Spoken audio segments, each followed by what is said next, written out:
I can't get the thing there.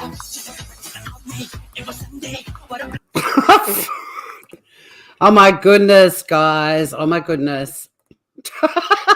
I need to work on a better intro, but you get the gist of it. I couldn't turn the video off.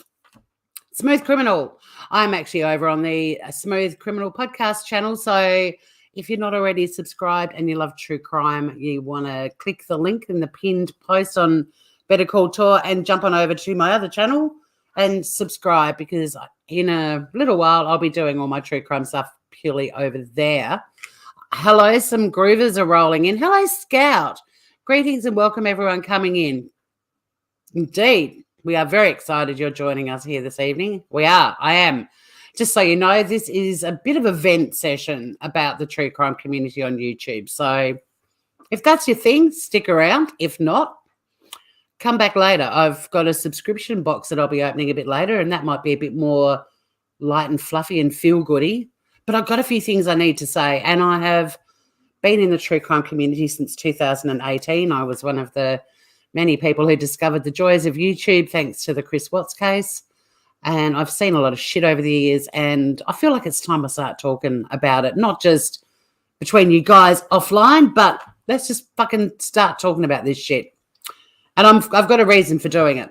In a week where in Australia a 40-year-old cold case led to a guilty conviction, a man called Chris Dawson was found guilty of murdering his wife Lynette 40 years ago, and that cold case was brought back into the public arena by a podcast called Teacher's Pet. Incredible, absolutely incredible. And justice for Lynette, although her body still has never been found. Her family are hoping that he will, confess and let them know where the body is. I highly doubt that he will, which is really sad, but at least he's behind bars after 40 years. So there, social media having an amazing impact. And then if we want to go over to the US, we recently had Adventures with a Purpose, AWP, locating the body of Kylie Rodney and returning her to her family. Now, awesome work. So why is it that the true crime community on YouTube are now being highly critical of AWP? It's fucking insane. They got off their asses and actually did something and found this missing girl. And there are YouTubers that are going live constantly criticizing them. Now, some are criticizing them for making the video when they released it a members-only video for 3 days. And the ones that don't have an issue with that are criticizing them for how they actually conducted it and the things they say and do in their video. What is wrong with you people? If you truly love true crime, these guys should be your heroes and you should be singing their praises. End of story, in my opinion. So that's the sort of shit I'm going to be venting about today. And I'm really keen to hear and see your views on it as well. Anastasia Beaverhausen, she came dancing into Smooth Criminal. Nice to see you, gorgeous. Yep, whack your DNA on that thumbs up. Don't worry, I won't use that DNA evidence against you unless you commit a crime, and then fuck it, I might. Lovable Rogue, hello, beautiful. Trixie Tension also doing some dancing. Good to see you, lovable rogue. Yes, let's have coffee and chat. I am going to be venting. Morgan, hello, beautiful. You've subbed to AWP for a long time. They do really great stuff for families. They do. But, of course, these little true crime commentators who literally just go live, monetize, grab super chats, flogging the crap out of cases like Chris Watts, Summer Wells, over and over and over again, and now butthurt that AWP, who have been self-funding and do rely on donations, have actually located a missing 16-year-old and returned her to her family. And there they all are now being highly critical of it. Some are critical of the fact that they made it a members-only video, and others are going through the video of them finding Kylie, and rather than being amazed at the work that these guys do, they're criticising every word that comes out of their mouth. And that's what I want to vent about today, because social media can make a difference. And some of you guys are very passionate about true crime, allegedly. You keep telling us you are. You realise you could actually make a difference. Imagine if each of you did one show a week highlighting a cold case. It could spark intrigue again. It could get investigators fired up, like the pressure that the investigators in Australia got from that podcast, like over 60 million downloads of that podcast, putting that story back in the public arena. They jumped back on board, and not long after it, they had arrested the guy, they had charged the guy, and last week Chris Dawson was found guilty of murdering his wife 40 years ago. You guys could actually be doing that kind of thing with your channels. So instead of sitting live bitching about people who actually are doing something, why don't you start doing something? Now, you might go, well, look at you. You're bitching about all of us. Yeah, I am. It's different. I'm planning on doing something too, and I will be covering cold cases. I will be putting information out there. I don't know if I'm ever going to have the success that Hedley Thomas did with the Teacher's Pet podcast, but putting it out there is going to be my priority on this channel. Why don't you guys start doing that too, instead of going live for hours on end, ripping to shreds these guys who've just found a missing teenager? Why can't you just celebrate their achievement? It blows my mind. The true crime community also is so competitive. How many times do we hear creators saying, I covered this story first? Well, the fact is they rarely did cover it first. The media covers it first, usually. But even if that's true, even if you are the first YouTube creator to cover it first, so fucking what? You claim you're doing it for awareness. If you want people to be aware of a case, don't you want everyone talking about it? Like, good on you for getting in there first. But isn't the whole point of awareness like exciting people to start talking about it so that a lot of people are out there talking about it and more awareness is created? So why do you need the gold medal? Like, where's your fucking humility? Anyway, you like this energy? I am fired up because I watched another live. Well, I listened to another live today of another creator who didn't have an issue with AWP monetizing and making it a members only. Couple of hours literally going through the video and calling them irresponsible and all sorts of stuff. And it's like, you're hanging on every word. Like, if we all sat there reacting to your shit and reacting to every sentence, you'd tell us to stop being petty, right? You'd tell us to get over it. But for some reason, you've got this massive expectation that guys that are divers are going to be media savvy and they're going to be mindful of everything they're saying. This guy comes up out of the water and has literally just found a dead body in a car of this beautiful missing girl. And he looks absolutely horrified. I couldn't believe it in the video that he doesn't freak out when he actually sees her, because I'd be like, oh my God, there she is. Like, it would freak me out. And because he said, oh, it looks suspicious to me, this creator just went on and on and on about that's irresponsible, blah, blah, blah. Well, it might have looked suspicious to this guy compared to every other car that he found. His point of reference, it might look dodgy compared to other ones. It might be completely different. He might have been thrown by the window being open. Like, there's so many reasons why, but they're divers. They're not media-trained people. They're not given a script. He's just come up out of the water after finding a dead teenager in a car, and you're going to go live and criticize him and say it's irresponsible? If people want to go, he's saying that, you know, this looks mysterious, so it must be a murder. That's on them. That's on them. But don't, like, hang on every word and find reasons to criticize people who've literally just done something on YouTube. Like, they've actually found someone. Give them a break. Like, I don't hang out in a diving community. I hang out in a surfing community. If a surfer found a dead body floating around and they came into shore with it, I can bet my left tit the first few things that they say may not be what other people are expecting them to say. But it is what it is. You find a dead body, it's kind of shocking. Like, leave them alone. Celebrate them. Encourage people to subscribe to them. Spread the word. Like, donate yourself to them.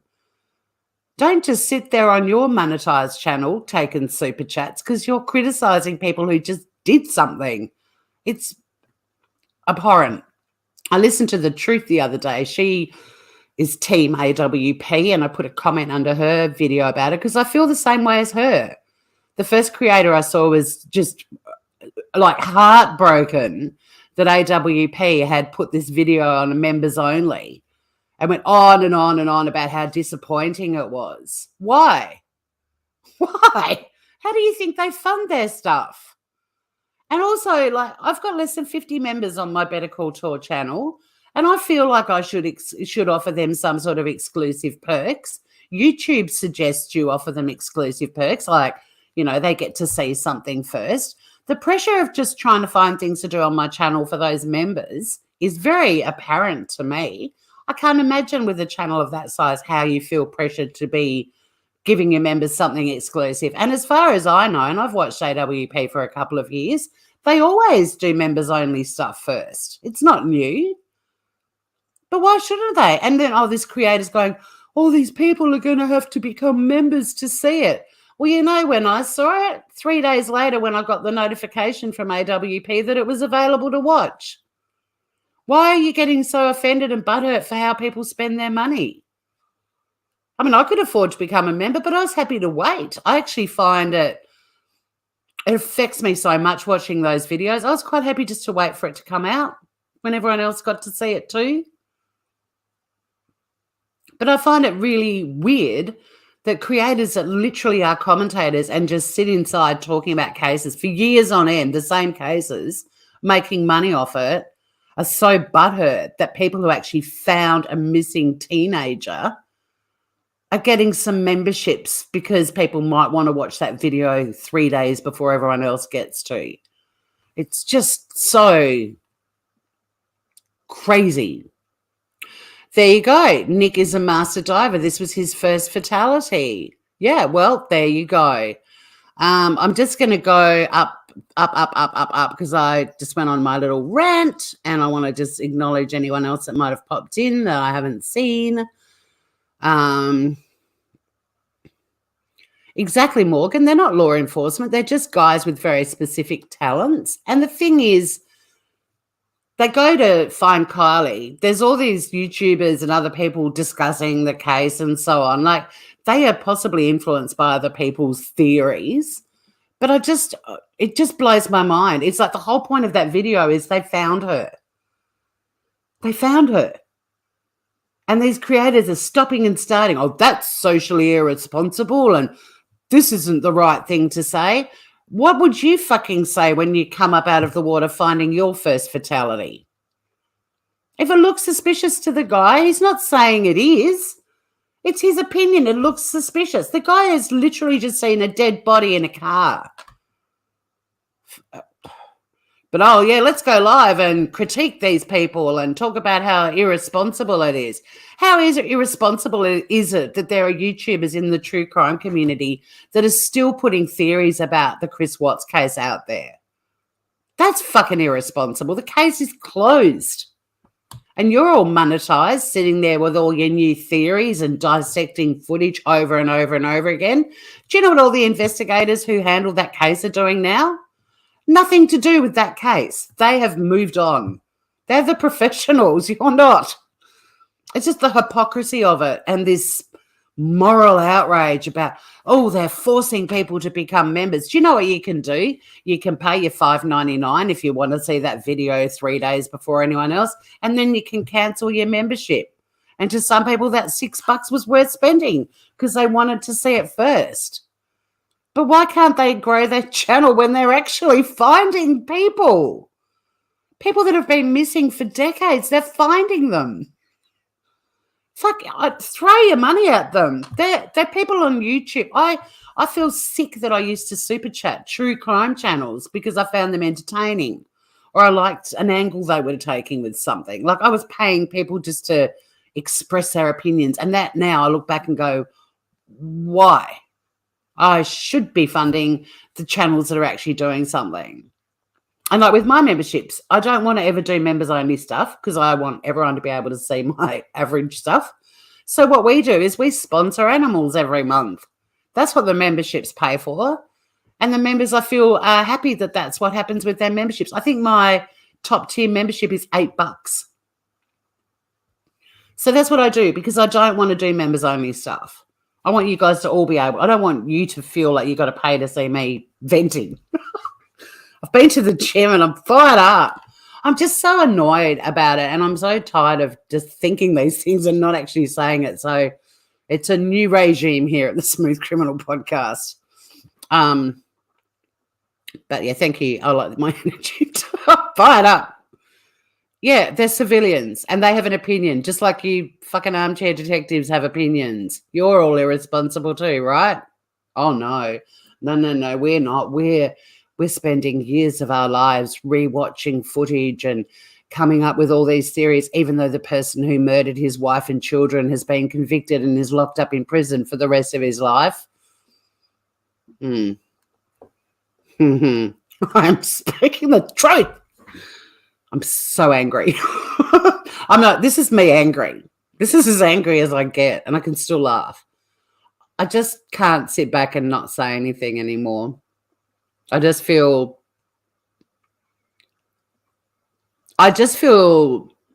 not tired because I've got plenty of energy. I just feel so sad that this community hasn't evolved and they haven't found themselves and they haven't realized they have a platform that could bring about results. They're not inspired by what AWP did to see if they can use their channel to get outcomes. They're not inspired by the Teacher's Pet podcast that led to a guilty verdict on a 40-year-old cold case. Instead, they just want to rip it to shreds. And they make money while they're doing it. Mind-boggling. Anastasia, I know, the look on his face, that poor guy. And like I said, I mean, if I was down diving and found someone in a car, like the fact that he was so calm while he was doing that, I'm just going to look in the back. I was expecting, oh my fucking God, she's there sort of reaction. Like, he was so professional and calm. But that's where they're professionals. They're professional divers. They're not media trained. Why on earth is it a good use of your time to spend hours picking apart every word that comes out of their mouth and the whole time glossing over the fact that they found this missing kid? Yeah, a dead minor child, exactly. Rest in peace, Kylie. Every case and body is different. Yeah, you wouldn't know what to expect. But even if you dived like some of the other guys and found other cars, like everyone is different, and some of them might look a bit weird, a bit different. And who knows how much of this sort of incessant talking on YouTube and all the theories about Kylie and everything potentially impacted their feelings about the case as well. Like, but does it matter? They found her. If he'd come up singing the Australian national anthem, I wouldn't be reading into it. I'd be like, he just needs to let off some steam. He's just found a dead teenager. Yeah. And the ones that are so personally offended and upset about putting it behind a paywall, what do they owe you? All they owe is the families of missing people the best outcome. And they don't even know that. They basically don't owe anyone anything. But what they do is try to find people that are missing and give the family resolution. Now, if they don't find the person, no one's going to hold that against them. But if they do, wow, life-changing for those families who just want some closure. But how does them putting their videos, which they always do, behind the members' paywall for a few days, and I hate that whole, oh, you've put it behind a paywall. They have to fund this shit. Have you seen the size of that bloody RV they drive around in and the little boats and everything, all the equipment in that RV? They've got to fund that stuff, and they're actually funding something productive that gets results and answers. If people want to pay $5 to see it 3 days before everyone else gets to, that's on them. Why are you so upset? Oh, there'll be heaps of subscribers that are now going to be becoming members so they can see the video. No, there's heaps of survivors who waited, like I did, for it to come out, subscribers, for it to come out when it did. Look, and if they do pay it to see it early, what does that have to do with you? Oh, is that $5 you would have rather get? Why are you so emotional about this and scathing? The big picture is we love true crime. We like cases to be solved. We like missing people to be found. We like cold cases to be reopened and a guilty verdict achieved. That's what we like. And there's all these creators on YouTube who claim to be true crime that are going live, and they're so fucking butthurt about AWP charging people to watch their video for a few days. Have you looked at the production value of that video? It's unbelievable. Why wouldn't you treat your members to that before everyone else? Why not give your members that? They rely on the money they get, and they're grateful for it, and they feel like giving their members a perk. What's wrong with that? Why does it upset you to the point that you're nearly fucking crying? And then I tried to speak up in a chat about this, one of the channels that was so distraught about it being behind the paywall. And I played devil's avocado. I put things like, could it be something as simple as they feel like they need to offer their members an exclusive perk? Because YouTube keeps reminding me to do that all the time. And they've always done it anyway. It's not something new. And I was trying to play devil's avocado just to say, calm down, look at it this way. Well, then I had all these people in chat going, what if it was your child? If it was my child and they found my child who was missing for 2 weeks after leaving a party, or who was missing for 30 years and no one had ever found them and had given up on finding them, and they found them, I'd be singing their praises from the mountaintop for the rest of my life.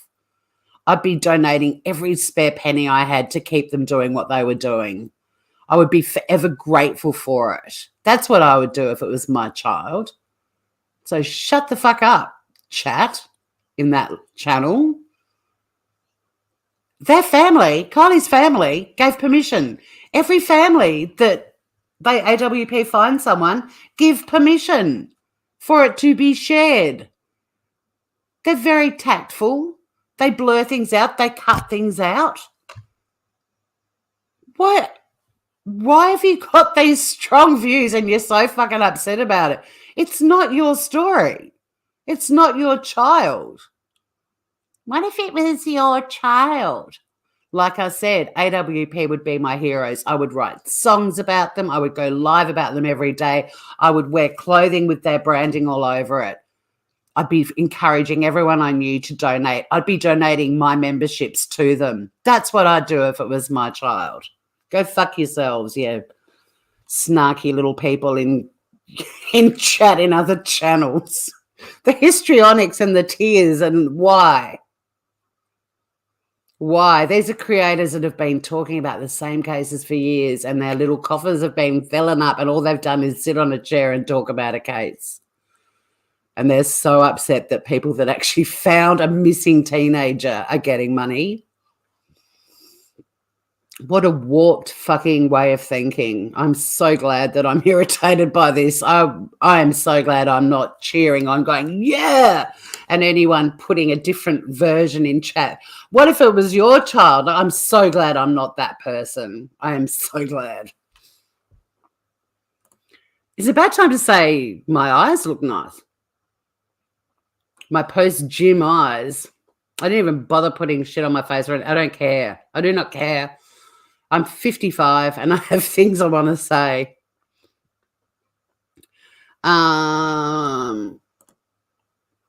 Here for a minute. So Joey's probably gone by now because I have not been looking at chat. I'm so sorry. Fuck all the armchair detectives, especially seeking Dave. Well, there you go. I hope you feel like you can get on with your weekend now, Joey. You got that out. You're so glad you're not on panel. I'm happy to drop a link if anyone wants to jump up. You can vent away. Like, it's good. We've got a weekend of things to do. Vent away if you want, Scout. If anyone wants a link, you did say it, Joey, and I hope that vent helped you. Anyone in chat, vent. It doesn't even have to be about what I'm talking about. If you've got shit you want to say it.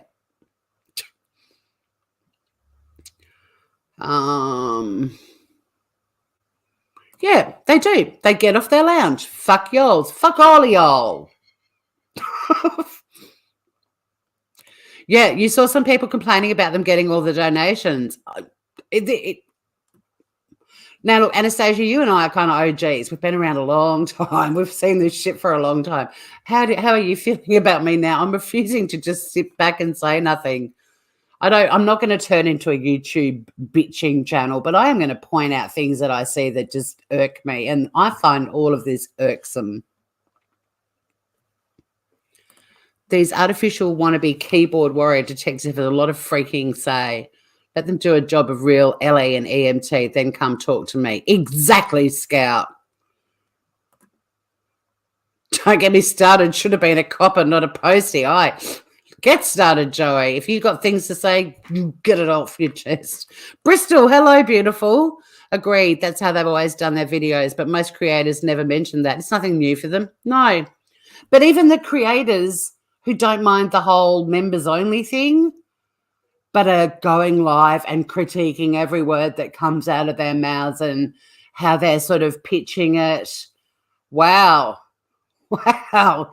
You're actually critiquing the video of them finding a missing teenager. And rather than being impressed and amazed like I was when I watched it, you're picking on every word that comes out of their mouths. Did you get any super chats in that 3-hour live or whatever the fuck it was? You sending that money over to AWP? But you're not. I love adopting animals too. Speaking of. Oh, I thought Scout might have wanted a Sunny update. I don't actually know where she is. Sunny. She could be out in her enclosure. It's quite a lovely day here today. It's a bit cold, but it's sunny. Thanks, Joey. Round of applause for me. Thank you. Yay. You're a member to help. See? Yeah, my members are fine with what I choose to do. But don't get me wrong. Do not get me wrong. I have thought about, things that we might do next year with the memberships. I'm still all for the adoptions and sponsorships of the floofs. But I'd love to be in a position where, for example, with what's just happened in the Kylie Rodney mystery, to be able to say, all right, members, this month we're going to donate to OWP. That's what I'd like to do. I'm going to start acknowledging these YouTubers that are making a difference. But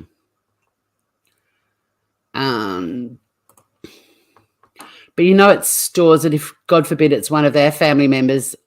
Oh, it tours that if, God forbid, it's one of their family members that is in that water, they're going to want to call AWP for help, but they don't want to pay the $6.99 membership. Exactly. Yep. Absolutely. And you know what? AWP have got hearts of gold.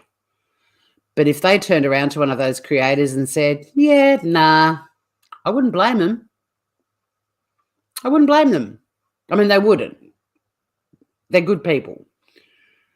But if they were being ripped to shreds by a YouTube creator who was suddenly gone, bring, bring, ahoy there. I have a missing family member. Any chance you could dive and find them? I would be tempted to go, yeah, nah. They are away from their families. Exactly. The end game is to bring them all home. And they did. And why can't we all just go, fucking amazing work, the end? I feel like there's so many YouTube creators that just don't ever want to celebrate anything. Anything. You know, have they run out of other creators to bitch about? So now they're going to start picking on people out there that are making a change? And yet hundreds of people tune in to listen to these creators 4 years on and still think they're great. And now they're picking on people that have actually done something productive. There's been there's been backlash in Australia because of the Teacher's Pet podcast. Because in the judgment, the judge said that it was biased. And Hedley Thomas, who did the podcast, said it wasn't biased. It's just as I went along and interviewed people and researched it, I started to be convinced this man was guilty. Well, he has just been found guilty. But there are a few people now that verdict's been handed down saying why the Teacher's Pet podcast was incredible, but also dangerous. You know, there's always got to be that critiquing happening. But again, pare it back, dude, before you put pen to paper. Now, don't get me wrong, this is a slightly different situation because the judge was talking about, and it's an area of law that those of you who know me is my area of fascination at the moment, which is how social media can impact civil and criminal trials, positively and negatively. It's an area of law that's evolving. This is, as far as I know, and I haven't had a chance to fully research to confirm it yet, but I'm pretty certain this is the first case in Australia that has talked about a podcast influencing a criminal trial. He was not able to have a jury trial because the chances of any Australian jurors not knowing about this podcast were very slim. So it was a judge-only trial, and the judge was brilliant and found him guilty. The thing about the podcast being dangerous, it's a valid point in terms of how you've got to be so careful that you don't impact a trial. But fortunately for us, our judicial system allows trial by judge or jury, so as do many other countries in the world. So there was that alternative. But it's a fascinating area because it's still unraveling as we go. But there are still people, even after the guilty verdict, that have been quite damning about the podcast. Oh, come here. Come here, you. Do you want to come and make an appearance? Sunny has something to say. I'm not sure what it is. She only speaks Vietnamese. So, you going to come and say hi? Come here. No. She's turned around, you just got a glimpse of her floofy tail, and she's now sitting with her back to me on the table that she's not meant to be on. She's pissed off with the YouTube creators bitching about AWP because she's had to listen to it, and me walking around the house going, oh, for fuck's sake. A lot. All right. Oh, where are we? There you go. Their budget is $1.1 million a year, and Jared doesn't even get paid. Mm-hmm. Yeah. You know, so to those new members who spent $5 or $6 to see the video before it was made public.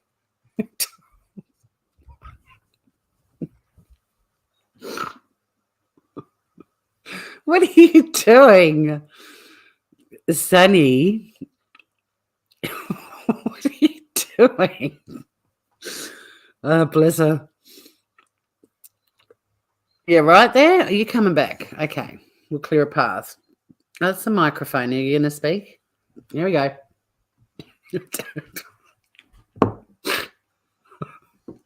Sunny. Oh, bless you, darling. Oh, thank you. All right, sorry about chat. I've missed so much chat. Hey, him animal. Mentors. I'd be saying, yeah, exactly. And they definitely are entitled. And these fucking creators that are bitching and complaining and bursting into tears and terribly disappointed are all getting paid while they're doing that too. Yeah. Unbelievable. Many people don't have self-awareness. You're so right, Morgan. I'm not sure Sunny does. She's not. What? I just got the look of death. She was like, your personal bugbear is, see, let's all vent. Let's enter the weekend, although it's already lunchtime here. I'm going to have to get off here soon and make some lunch. I'm hungry. But I'm going to make a video of what I'm making. I'm making a lox omelette. So if you're not on the Shitty Kitty Kitchen channel, you better subscribe to that too, because I'm going to be putting a lot of cooking up there. Look out.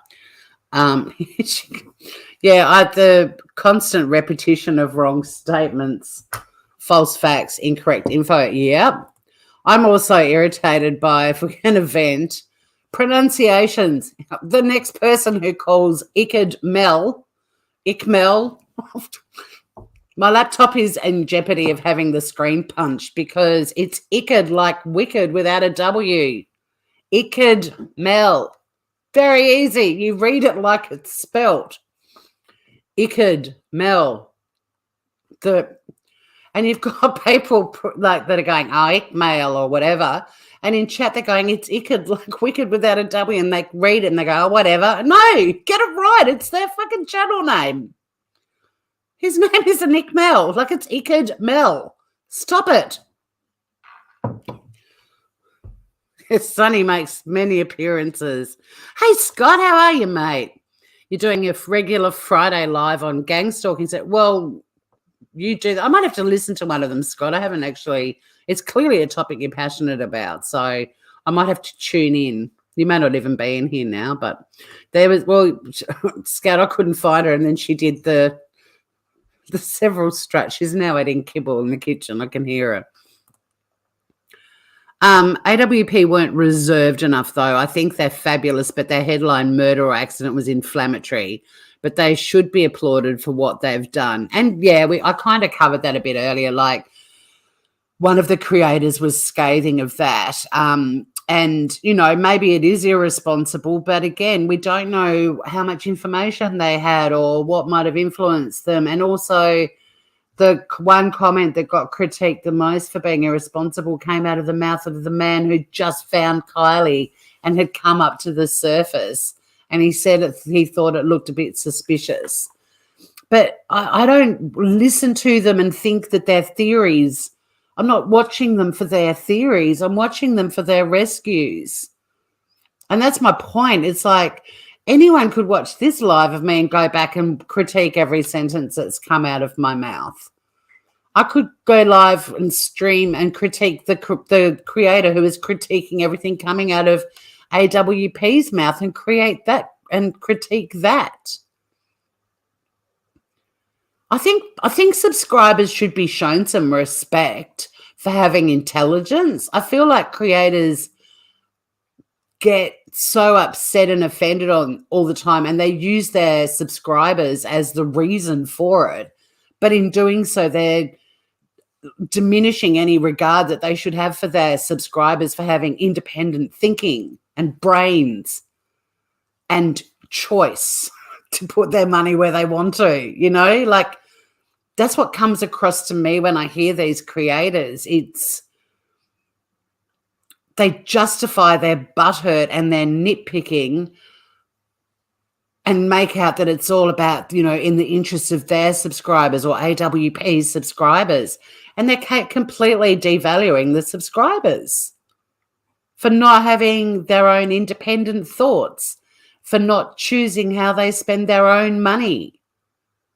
Like, yeah, I mean, I heard those comments when I watched the video, but my reaction wasn't how irresponsible of these YouTubers who aren't media trained and they're not reporting on an official news service, how irresponsible of them to be saying these things. My initial reaction was, oh my God, how scary it must be. Once again, whenever I watch their videos, to do this and find someone. Like, that's scary.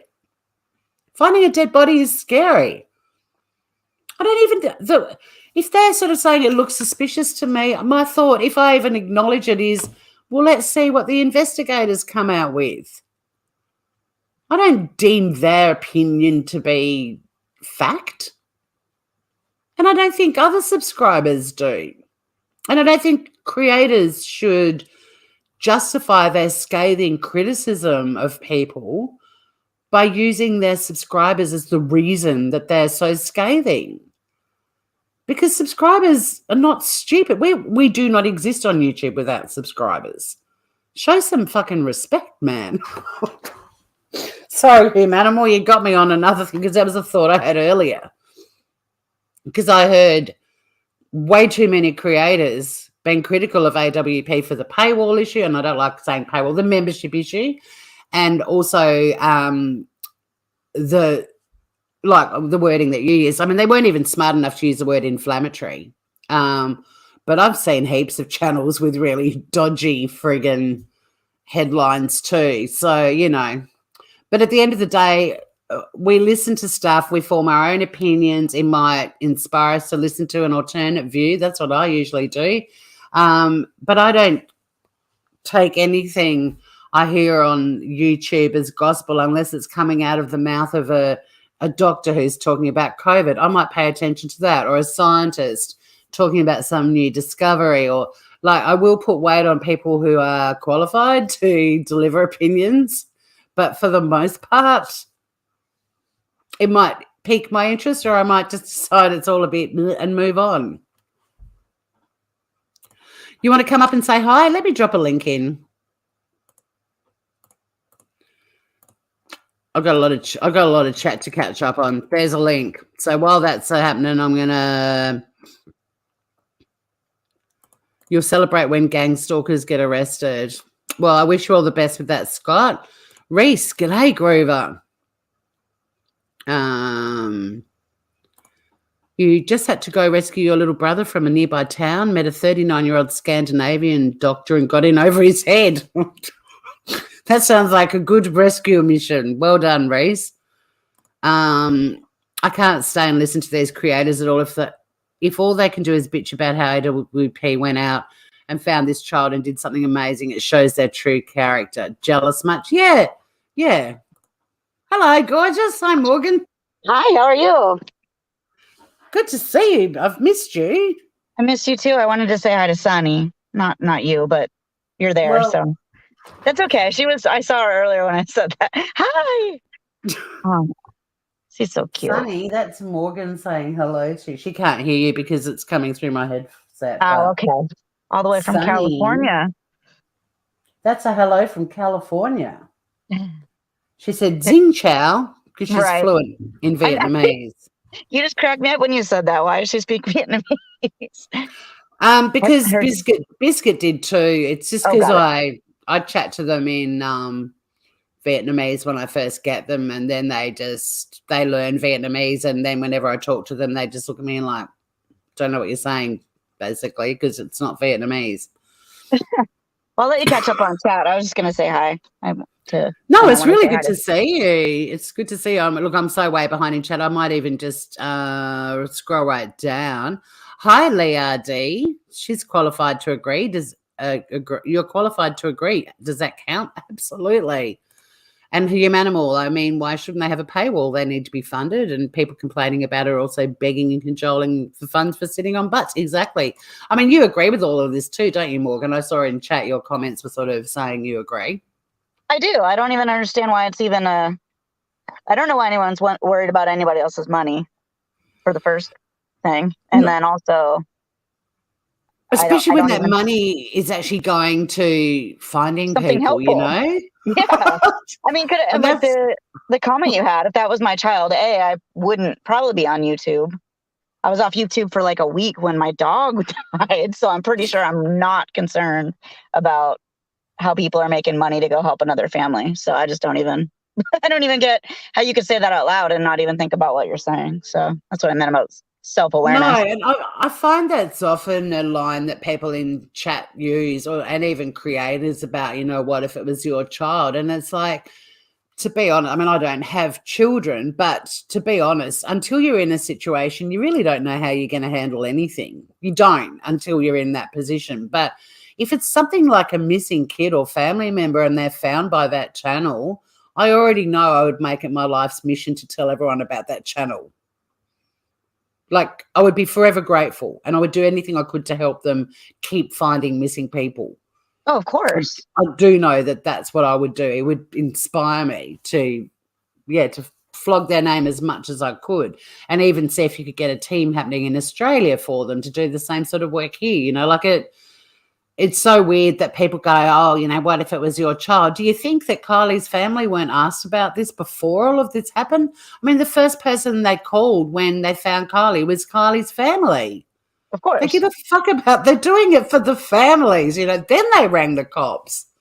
Like, it's mind-boggling to me. And I just feel, yeah, the paywall people were so upset by it and took it all so personally, as super chats were rolling into their own live where they're upset about someone else making money who actually found it. But the other ones, the ones that don't have an issue with the paywall but are ripping every sentence to shreds and critiquing it all and so on, and yeah, maybe going along with the theory that there might have been some foul play is a bit irresponsible. But if you're watching it and listening to it and you put weight on that, even though they're not qualified to really give that kind of an opinion, that's on you. Oh, yeah, Why do we have such high expectations that a group of divers are going to, everything that comes out of their mouth is going to be accurate? It's weird to me.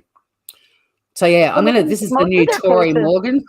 It's not the new Tory. This Tory's always been here, but Tory's going to start using her platform to point things out like this, because it's just so fucking irritating to me. Must have been quite the workout you had this morning. I like it, though. Well, it started with a beach walk listening to this creator and made me almost break out a jog, because I was so fired up. I heckle. Walking on the beach going, fuck this shit. And then I get home and was still listening to it. But yeah, it just is. I don't understand the motives of the people on YouTube who claim to be true crime. Like, I think there are channels like Grey Hughes, for example, who's genuinely interested in it and goes out of his way to investigate cases and discuss them. Like, you can pick the people who know their shit from the people that have just latched onto a topic they're interested in and found a way to make money out of it without really doing anything productive or constructive. But they just...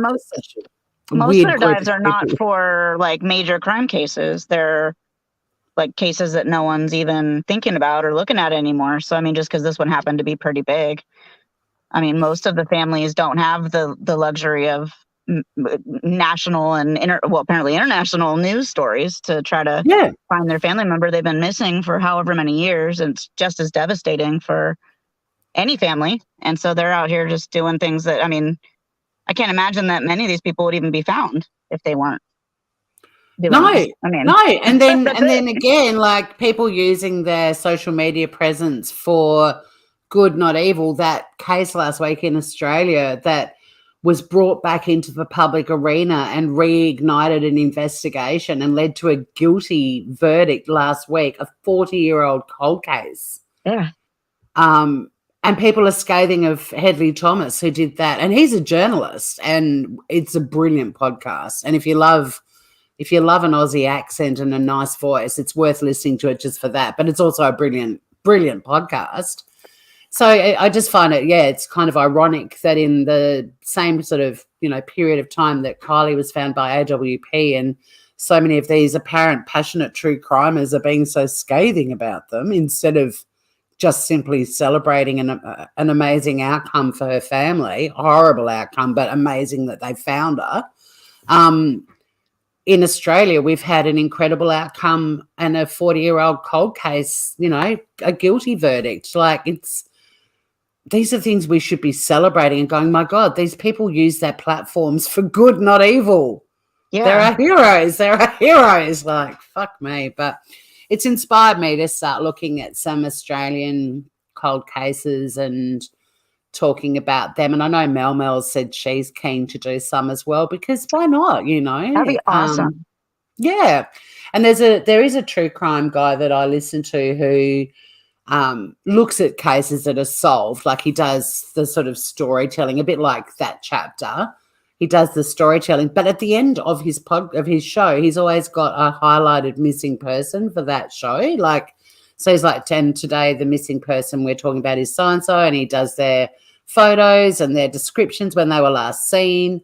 And, you know, and there are a lot of people on YouTube that are using their channels for good, not evil. But this shitty little true crime dive bar community I originally found myself in on YouTube, I cannot get my head around their warped thinking. It just, you know. Well, I think it just perpetuates, because the people in the chat, I think the thing I like about the Adventures for Purpose is that it's mostly just focused on the one thing. It's not really supposed to be any sort of drama or anything else. So, I mean, you just kind of get the story and what they're doing. And so it doesn't really need to be all the other stuff. No, and look, yeah, I mean, the guy saying, oh, it looks a bit suspicious to me. I mean, people are reading way more into that. He's just a guy. He's just a guy. who's just found a dead body underwater. Yeah. And it looks suspicious to him. But because there's all these conspiracy theorists floating around out the back, they're putting so much weight on that comment. Oh, we've got Lee RD joining us. Hi, Lee. Hi, darling. How are you? Great. How are you doing? This whole thing really has me really upset with this young lady. What happened to her, you know? Yeah. I'm a little overtired. I'm getting ready to leave for a trip tomorrow. Sometimes I'm like over hyper, you know? I'm kind of ready to go to sleep, but I just you're all mellow. You're all mellow. I go way up or way down, you know what I'm saying? I'm like ready to fall asleep. The reason why I came up, and thank you so much for letting me up, and hello to your guest. Hello. I believe I've seen you, darling, around. Listen, whenever I come up on a panel, it's controversy. There's no, and I have my own channel. I don't know why I don't go up and, you know, spoon my stuff up on my own channel. Right. But, I feel a little more safe if I go with someone else's. You know what I'm saying? Yeah. And look, I don't mind if you're I don't know why you'd be controversial, but if you are, bring it on. I think I'm controversial because, you know, I know, you know, whenever I go up on someone else's panel, it becomes controversial. I'm going to say, and probably it's going to go all over the place. I have a daughter. I have a son. My daughter's late 30s. My son's mid 40s. I have grandchildren. There's no way in hell. Both my kids got permit the first day they could. I taught them how to drive and everything else. They went to high school. They went to college. I sense my daughter. I mean, I don't care. Oh, she's old enough to take care of herself. Oh, she's strong. Oh, we're not worried about. Are you serious? See, here's where I get crazy. Okay. You know, bring it on. That's my heritage. That's my heritage. That's where I'm from. That's where I get crazy. You're feisty. I'm very. In fact, Watch the Obsession called me a firecracker. That's the first time I heard that, but I'll take it. Yeah. Because I'm telling you, it's better than being a snoozer, and we both know there's a heap of snoozers on YouTube. I mean, I wish my daughter was here right now, because she's, oh yeah, my mom wouldn't let me do nothing. Forget it. I mean, no, you're not driving. No, not till you're 18. Mommy or daddy's going to be in the car. But all my friends are going to the mall, Mom. I have my license for 2 years. I don't care. Not happening. And then when she got a job at the mall, I called to make sure security walked her to the car, and she had to call me as soon as she got in the car to get home. I was like a nut person. I'm sorry. The mother of this child probably thought her daughter was more stronger than she thought. I can't even imagine what the mother is going through, the father's going through, the grandfather's going through. Don't get me wrong. But a kid is a kid. She was 16 years old, a graduated senior. She's not the mentality. These seniors are 18, 19, going on 20. Some of them have gotten left back. She's a baby. She was a baby. It blows my mind. We're not going to a party in the woods. No, I'll come with you. Yeah, I'll come with you. Right? Call and daddy will come and make sure you get home. You know, I'm sorry. God forgive me. I'm from the old school. But that's the thing though, Lee, is that I mean I'm not a parent, but my parents were insanely conservative with me compared to friends of mine with children. Not all of them, some are ultra conservative, but I mean, who's to say that Kylie hadn't been off to these parties before without incident, you know, and your parents get a bit it doesn't matter. Okay, I know this doesn't correlate, but when someone gets a DUI, there's some kind of a statistic. They must have driven 10, 20, 30, 40 times drunk before they got caught. Who Possibly, the hell? yeah. I'm sorry. If this mother wants to knock me down or whatever, your daughter is a senior, but not mentally a senior. She's a baby. Yeah, but I mean, we just don't know. We don't know. Remember when you were 16? Hey? Do you remember when you were 16? I sure do. Yeah. Wasn't that long ago, right? It was but 5 years, but 5 years ago. Yeah. Well, the idea is now I'm hearing that, listen to the mother. I don't know her name or anything else. I'm sure God knows what she's going through. She may be under medical care. She may be saying, I should have done this. I should have said no. I shouldn't have said no. You're not going. You know, so my heart breaks for the child, for Kylie, for the mother. I don't want anyone to misunderstand me. The idea is, I mean, I have a son. I've got 3 grandchildren, 16, 14, 13. Yeah.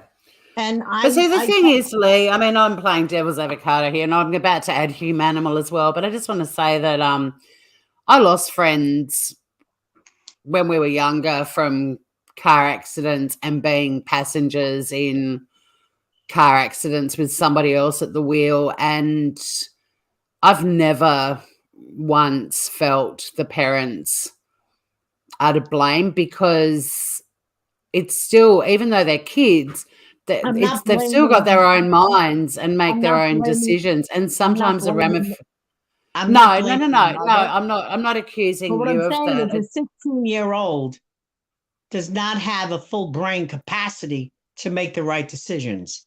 No, they don't, sadly, which is why so many kids are, and I agree with that entirely. I wasn't accusing you of blaming the parents. I'm not blaming the mother. I mean, listen, she thought everyone's saying that when you watch all the interviews and everything else, she was mature, she could take care of herself.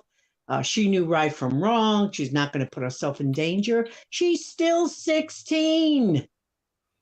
Yep, and 16-year-olds do what they think they're invincible, and they make bad decisions, and sometimes a bad decision has tragic consequences. I get that. Yeah, I'm not, but I'm sure the mother in retrospect is saying, I should have told her, you know what, you don't need to go. It's going to be but that's awful, isn't it, too? Like the thought of being tormented for the rest of your life. Hey, Humanimal, welcome to the panel. Hello. Hi. Sorry, I have to take off. I just wanted to say I'll listen to you read the phone book. So I'd love if you and Mel did a crime stuff. So I love you guys. Awesome. Thank you. I'm excited, and I'll talk to you soon. I just wanted to say hi and bye to Sunny. So good to see you, Morgan. Oh, you too. Love you. Talk to you later. Bye, guys. Bye. Hi. Yeah, Lee. This is the thing, isn't it? That, you know, Lindsay Neiman Rodney, or Rodney Neiman, there is no way to alleviate that pain that she's in, right? That if only, and you know, what a hard lesson to learn. I wouldn't want to be that mother. Yeah, and I've got that regret, and it's just about a cat. My little cat Autumn died, and I heard her little meow as she just was going to go over the fence, and usually I'd go out, maybe put her on her harness or pick her up, cuddle her, see if she wanted to stay in, or at least say something, and I didn't. I was in a bad mood, and half an hour later she was dead on the road, and I got a call. Yeah, I got a call from a vet. The person who hit her took her in to an emergency vet, and I had to go up that night and just pick her up. And and there it plays over and over. But I agree also. 16, holy crap! She's not at that emotional mature level, and not saying 18 is emotionally mature. She's not at that level of the older children. She was finishing her high school, that high school schooling at home. She lives off grid, and she's nowhere on their level. She was very open to suggestibility, to bullying, to peer pressure, and and shit. I know from 14, maybe early, I was wild as. Your parents have no clue, and plenty of parents think their child is an angel and that they wouldn't do this or that, and they're actually maybe dealing drugs or having sex with the person every week.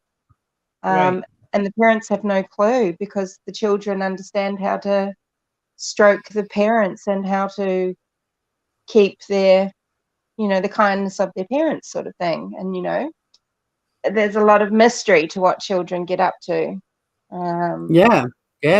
Sneaking out and doing all kinds of stuff. Yeah.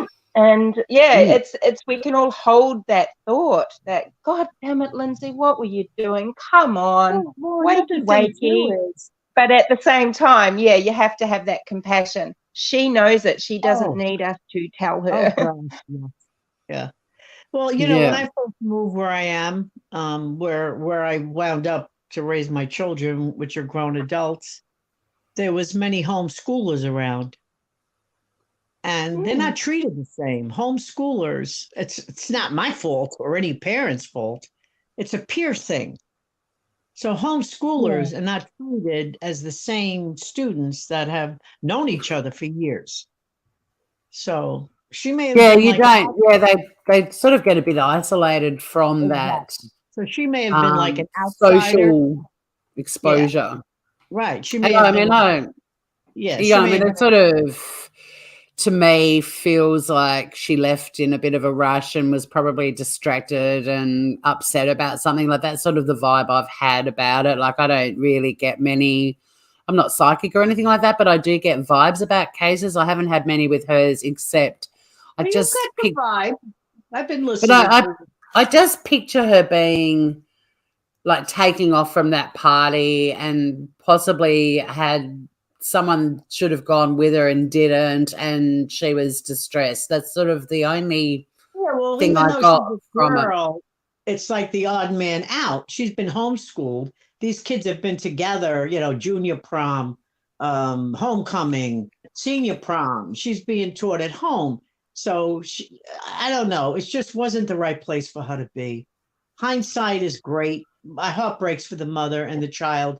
I'm just saying, it's a horrible waste of life, and it was just a chain of events, unfortunately, that must have just lined up, and that was the really crappy outcome. But I'm just relieved that they're not left wondering where she is. And, even with this case last.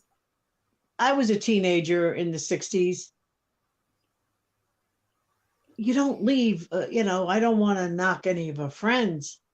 But how do you leave your girlfriend that is too drunk to drive? So I'm leaving you. Hey, adios. In the 80s and 90s, we didn't leave people behind, even people that we didn't like so much or whatever, Correct.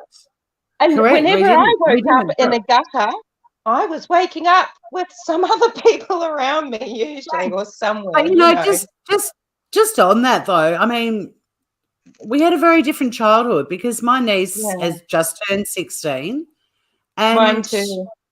Her friends there's no one in their group. Like, I was always the one that made sure everyone got bundled into a taxi and home safely. Like, even if I'd been drinking, I wouldn't drink to a point that I wasn't able to make sure that everyone else was okay. And I never trusted, like, especially when I was at uni, that other people would be mindful of me getting home safely. So I always kind of was the self-appointed responsible person, and often the designated driver.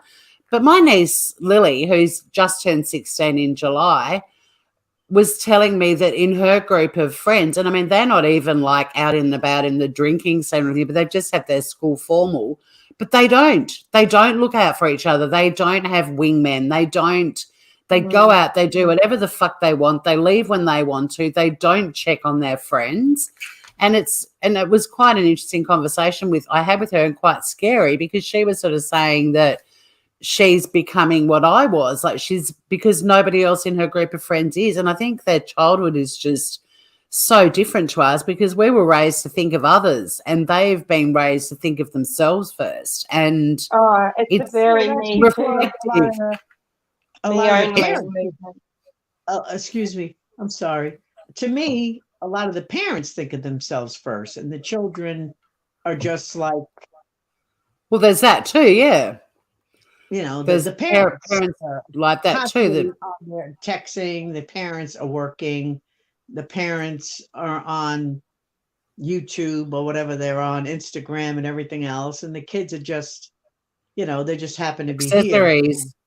Yeah, but then there's also the opposite. There's the helicopter parents that are constantly, you know, hovering around their children and wrapping them up in cotton wool and not letting them eat mud, and, you know, being like overly parenting. I was that kind of mother. I was more like a mama bear. You yeah. know, this is how I raised my kids, and they know that. They're adults now, and they crack me up. And I'm not putting badges on me, but I'm just saying, you know, they appreciate it now. Like, put the mama bear badge on. Mama bear's a good badge to wear. I'd be wearing a mama bear.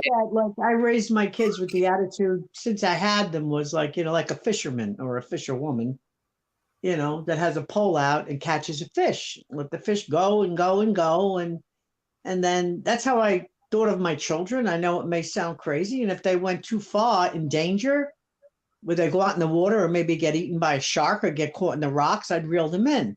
So I let my kids live. I let my kids, you know, do things. And, yeah, absolutely. And then, but that's what I was saying though. The parenting these days, there seem to be so many different styles, and I can't be scathing of any parent because I'm not one. Today, what I'm seeing is it's all or nothing. Instead of a kid trying to find themselves, learn themselves, there's no communication. That's my point. I'm just grateful that I lived in a time where we were given a lot of freedom to explore and make mistakes and learn sometimes the hard way. Exactly. But we were also raised to think of others first, and we were raised to respect our elders, and I'm very grateful. I think I'd be struggling if I was growing up in my niece's generation, because this whole don't think about anyone else is just... Yeah, it's a horrible way to imagine being a kid at these days, that nobody's... I mean, some of these kids, like you're saying, they have parents that are kind of absent and they have friends that are absent. Yeah. And it's all, you know, it's sort of like they're basically out there just taking on the world on their own without anyone supporting them. It's, yeah. But I mean, I don't know I haven't looked into Kylie's family history or background or anything like that to the detail that both of you know. Well, but listen, let's face it. But irrespective of that, at the end of the day, she made a decision that ended up having tragic consequences. She made the decision to drive the car. So, well, you go into the woods with a bunch of graduates. You know, so you're talking 2, 3, 4, God knows how many children were there. Kids, young adults, maybe some over 21. She's 16. You're going into there is a lot of question, Lee and Tori. There's a lot of question about this party. Who was actually there? How many people? And there are some interesting things with the timeline.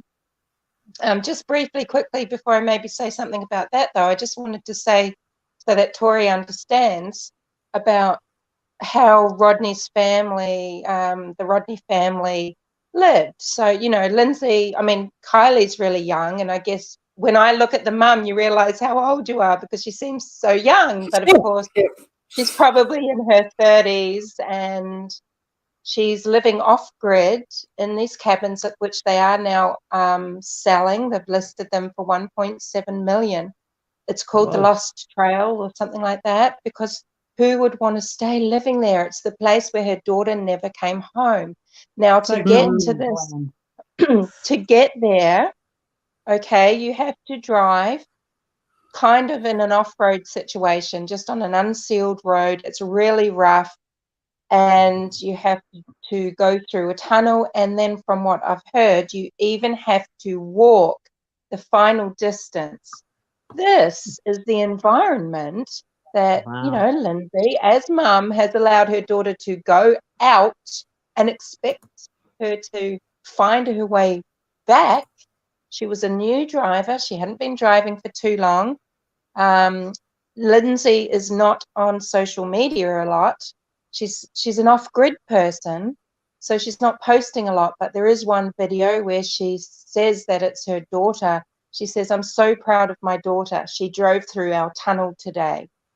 Now imagine thinking that your 16-year-old going out. I like that you said her mom allowed her to go. So I'm not alone in my thoughts.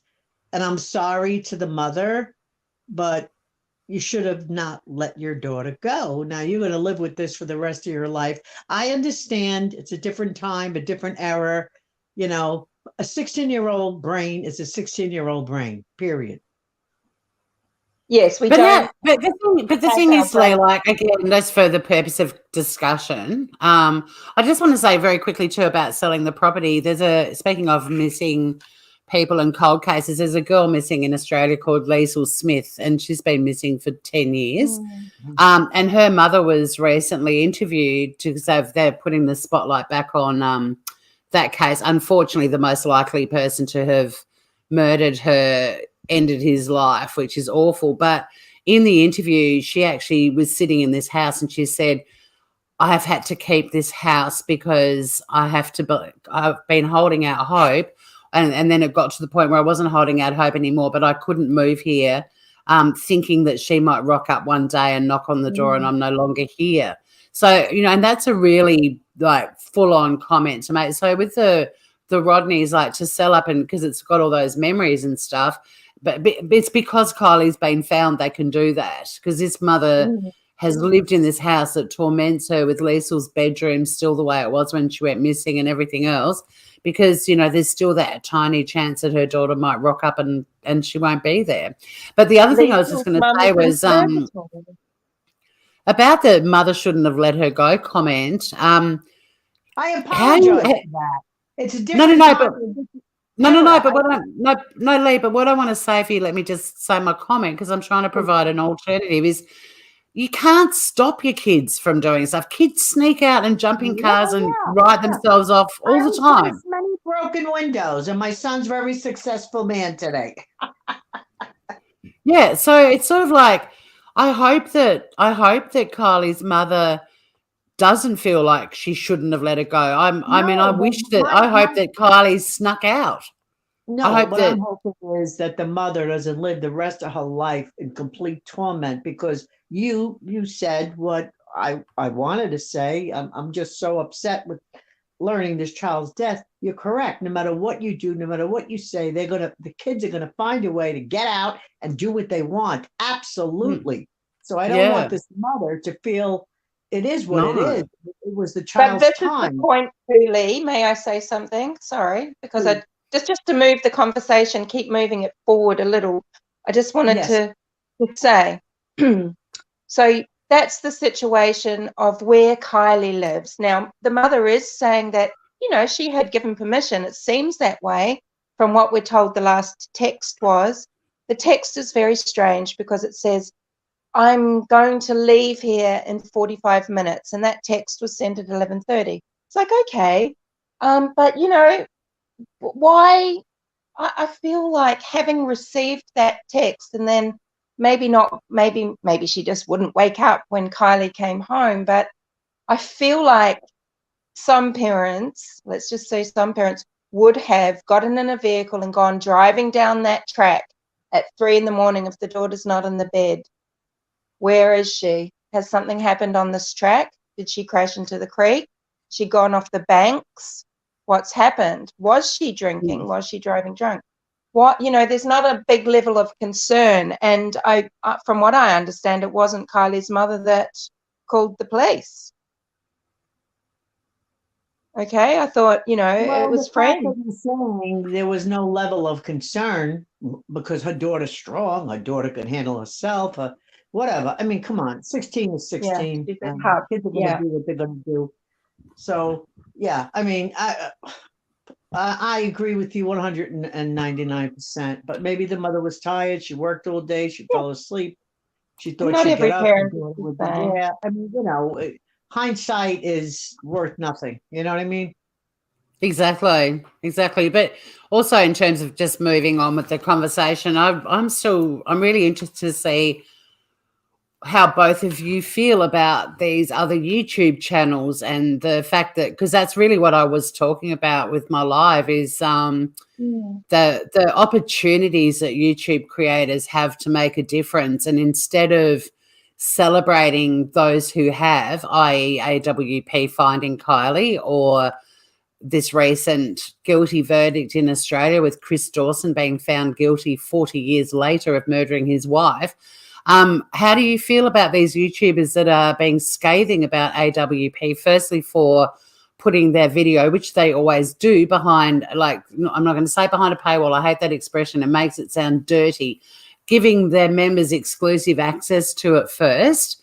And then the other creators who don't have an issue with the money side of it, but who are hanging on every sentence that's coming out of AWP's mouths in the video where they literally find Kylie. Like, that's actually the topic that I was like, how do you both feel about that? Well, I'll let your guest go first. I mean, it's fine if you don't have an opinion on it, but no, I do have an opinion on it. Yeah, but I mean, if either of you didn't and said I don't really give a shit, I'm fine with that too. I do. I think Adventures with Purpose is doing a good thing. Yeah. I think they're important. They didn't leave their video up on a paywall, I don't believe, more than 72 hours. Yep. They're not getting a salary. These are men with families. They're doing a service. From what I understand, is that they do cold cases. And from what I understand, I don't have any proof. Just what I've been hearing is that they were called out to help. And they could have said, no, we only do cold cases. But apparently they were asked to come out and they said, okay, you know what, we'll do it. And I think that they're honorable men from what I see. I don't think they're in it for the money. I think they're just trying to survive with lunch, gas, and to survive. And I don't think there's anything wrong. There's many creators that they have like 25, 30 commercials in 1 hour show once they get a certain amount of subs, which is annoying. Like as soon as they hit that certain wall where they can make a few dollars, it's like, and then it's a turnoff. You know what I mean? You know, I've got YouTube Premium purely. I pay for YouTube Premium so I don't have to see all the shitty ads. And, you know, as soon as they get X amount of subs, and you know they rake it in. You know, they hit to get all these commercials. So, are you really here for a service and to make friends and help people, or are you here to make money? Hey, making money is great. I don't begrudge anyone for making money on YouTube. I don't begrudge anyone from Snapchat money, PayPal money. Hey, do what you got to do. But to put so many commercials on something that you just shut down. In other words, like I'll come into the end of a live that I'm finding interesting. It's not even 3 minutes. It's a million commercials on it. It's like, okay, I'm done with this. And they boom, boom, boom, boom, boom, it's a million commercials. So it's not like they're done, they're going to sleep. No, they're over there, click, click, click, click, click for a million commercials, you know. And then I have to kind of wonder, you know, what are you really here for? You know, because life is not about money. Life is about truth, justice, the American way, being honest, being kind, being truthful, you know, being quiet. Well, I'm gonna heckle you there. I think it's about truth, justice, in the Australian way.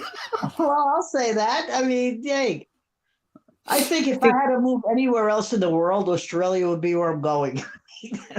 We have a good time here. So, Humanimal, how do you feel about these YouTube creators who are monetized, who are being scathing of a channel that actually brought about? Overdone, done. We're talking 3 commercials before it gets started, and then Yeah, every yeah. 3. No, I'm just asking. I just want to Yeah. hear Humanimal's opinion. Like, Yeah. how do you feel about YouTube creators with monetized channels being scathing of a YouTube channel that actually found a missing child?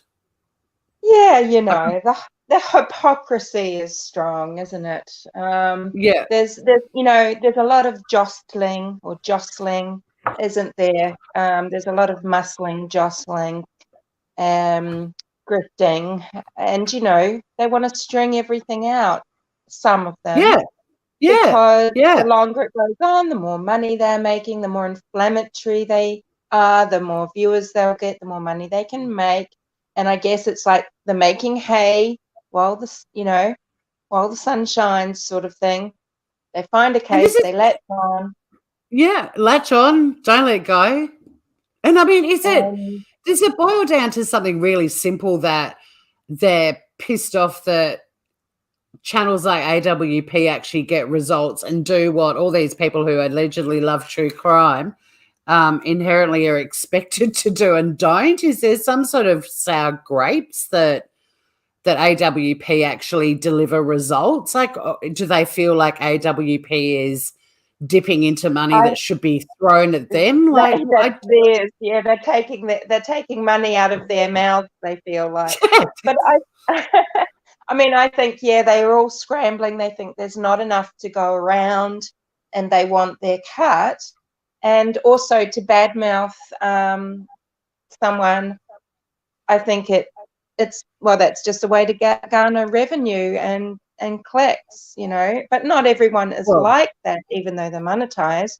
But how many of these people have Patreons? So that is kind of a paywall where they create, footage, create video. Now I can't think straight. Sorry. What I'm thinking is people don't realize what it's like to get in a boat, in the water, in the sun, in the rain, in the hot heat, in the cold, with all this equipment on, and be there for. I mean, this is work. Yeah, and it's graphic work. Do it for an hour, okay? Anyone that stumbles across a dead body in their life never forgets it. These men are actively going out looking for dead bodies. And I remember one time, me and my sister, right, in Bay Ridge, before we moved to Bensonhurst, and we were in a beautiful, in fact, the apartment building's still beautiful. And my sister and I there was no cell phones at this time or anything else, and it was snow and it was winter. And we were in what we call the front hallway with the sliding doors, and you have another door and the bell, really nice. And all of a sudden, a body falls to the ground in the snow. The woman committed suicide. Shit. And then, my sister and I, we were in our teens, and we were just like, we couldn't even move. It was like, is this real? And there's no cell phones. I mean, it's like, who are you going to call? I mean, people didn't have house phones. I mean, people don't realize the technology today, from where I come from and, my days. I mean, there was nobody to call. You're on your own. These kids are not on their own. They have technology. They got little things on their wrists. They got GPS. They got technology. Everybody knows where they are at all times. Mm-hmm. And how and they know where all their friends are as well. They all have tracking apps that, like TikTok has a map that you can see where all your buddies are at any given time.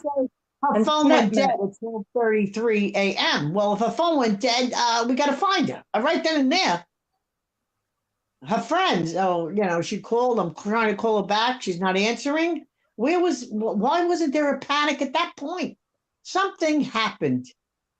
And I believe there was a lot of kids there that have connections with higher ups, businesses, scholarships. All these kids scurried out and shut up. Yeah, I mean, when you think of the timing. So 11:30, Kylie is, her phone sends a text to her mother's phone saying, I will be leaving here in 45 minutes. Not that I'm leaving and I'll be 45 minutes, which is something that a lot of people keep commenting. But I'm leaving in 45 minutes. Now that coincides kind of with the exodus of cars that are going out past a campground that is further up the peninsula, on the way to the I-89 highway. And the woman there that said, well, you know, there was a point at about 9:30 where a whole lot of cars came in at once, and then at about 12:30, a whole lot of cars left. And I just can't believe, I mean, do you know how many cars it would take to have 300 or 400 people at a party, even jam-packed? Some people are going on their own, some people just with someone else. Some vehicles would have 6 people. So there's going to be about 70 or 80 cars. I don't think her just saying, well, a group went past and then a group returned back is 70, 60, 70, 80 cars. So, you know, with this timing of the text and then Kylie's last, like the phone data showing that it was last active or last awake sort of thing, it closed down. We don't know if it's actively or not. Well, LE will know when they get the phone, but that was at 12:33, and then Sammy Smith says at 12:36, Kylie called her, and she's saying that Kylie was calling to say, hey, Sammy, do you still want to ride? Even though apparently Sammy had hugged her goodbye and said, look, I've got someone else to take me home because you are inebriated and you can't possibly take me. I'm not trusting you with my life, but you just go ahead and do whatever you else whilst, even though you're 16 years old and I'm 18, I'm just going to leave you here. And maybe the call was actually Kylie after waking up and finding everybody had gone. She's driven, thought she would take the shortcut across to the I-89 a bit more southeast, and she's found herself in the water. Maybe she's rung Sammy, come back and get me. Why she wouldn't ring 911 or her mother, I don't know. I mean, we don't know what was said on that phone call, right? But the timing is very bizarre. And Sammy can look on her telephone and see what time that call was. Why is she saying 12:36? So did Kylie open it, start her phone up again? And I think from the mother's recollection, it was like 12:33. Last year. Oh, that's from the mother's recollection, is it? It could be wrong then, yeah. I believe so. I mean, don't hold me to it. But I don't know. The whole thing is strange, but you know, everyone's saying, you know, I'm sure what I'm saying is I'm reiterating what other creators have said. But from day one, you know, what 19,000 people checked all these lakes, right? Professional people and sonar and everything else. And then all of a sudden she's found. I mean, I definitely think that another thing, her boyfriend, this SF cap, the cap could have been in the car and some stranger picked it up and put it on his head. That's all fine and dandy. He was 4 hours away that night. But if she was really seen the next day at 11 in the morning, you know, he could have just drove and, you know, and knew she was at the campground and was there. I don't know. It's all very strange. Well, this is the thing this is what I don't like about the true crimers, and it really does bring the crime, so to speak. I mean, speculation is one thing, but you should speculate from fact and evidence, and that is what information has been released from law enforcement. There is no promise that this roadside assistance person went and saw a vehicle that was Kylie's vehicle and saw anyone related to her. It's most likely nothing to do with it. And that's where AWP are wrong. They haven't seen that footage. They're just going by, you know, this. Has Lee got YouTube playing in the background or something? Well, I'm just getting my know. But do you know what I mean? Like, what I don't like. Well, the idea is that Adventures with Purpose, the guy called the police. This kid, whatever I forgot his name. Yeah. Called the police. It was ignored. Excuse me. Hold on, I got a cough. Look, but this person, the roadside assistance person, hasn't seen his own footage. He's seen Kylie's picture later and thought something about it, but it doesn't mean it was her. No, but the footage belongs to his company, so Yeah. naturally he had no access to it. And they've locked it down. They've given it to law enforcement. I would say law enforcement will subpoena for it if they're not handing it over. Why wouldn't they hand it over? They would have. I believe Lauren. They've handed it over. I believe Also, Lauren. Go ahead. Yeah, I mean, and yeah, but guys, hang on, because you two have followed it way more closely than I have, and like I said, my life is. Yeah, no, I believe law enforcement confirmed. Well, I'm waiting. I'm waiting if there's an investigation and things come out. Law enforcement. But like I said, you know, and that's why I'm trying, guys. Yeah, the point. I mean, look, I'm happy to do a panel talking about the case if you want to at some point. But yeah, the point of my live was really to talk about how there are YouTubers who could be making a change that aren't, and they're criticizing those who do. And you guys have both obviously followed this case way more closely than I have. It's not that I'm not finding what you're saying interesting, but I am also getting really hungry. And it was more just to talk about this platform can bring about some really positive results. And I don't understand. Yeah. In Australia, we call it tall poppy syndrome. This need for YouTubers who alleged or claim to be passionate about true crime have now, instead of celebrating an outcome as tragic as it was, but being able to return this girl home to her family, are now being scathing of those who found. Like, they're now starting to rip to shreds people that are doing things. I agree 199%. You're absolutely correct. And it's a good topic. And that's really where I was keen to get your thoughts on it. Like I said, I've been a true crime. I probably have an old suitcase full of probably 100 books. I've been true crime since the Manson case. And so, you know, I get my theories. So, of course, I get a little passionate on true crime. There's a lot of us, but I think I've been doing it a lot longer than the rest of us. But I agree with you very much.